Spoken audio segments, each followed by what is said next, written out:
जनतेच्या न्याय हक्कासाठी प्रजासत्ताक न्यूज सदैव आपल्यासोबत।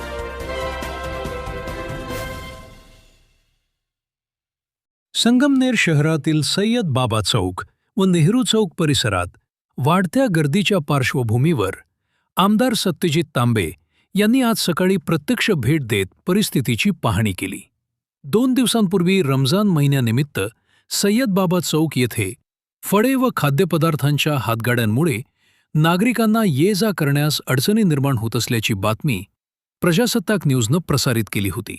या बातमीची दखल घेत आमदार तांबे यांनी संबंधित ठिकाणी भेट देत वाहतुकीची कोंडी, पादचाऱ्यांना होणारा त्रास तसेच स्थानिक व्यावसायिकांच्या अडचणींचा आढावा घेतला।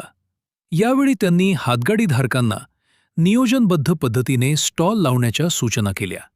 तसेच दुकानदारांनीही ग्राहकांच्या सोयीसाठी व वाहतुकीला अडथळा निर्माण होणार नाही याची खबरदारी घ्यावी असे आवाहन केले। रमजानच्या पार्श्वभूमीवर सर्व समाज घटकांनी सहकार्याने आणि शिस्तबद्ध पद्धतीने व्यवसाय करावा, जेणेकरून नागरिकांना त्रास होणार नाही असेही त्यांनी यावेळी स्पष्ट केले। स्थानिक प्रशासनालाही आवश्यक त्या उपाययोजना करण्याचे निर्देश देण्यात आले आहेत।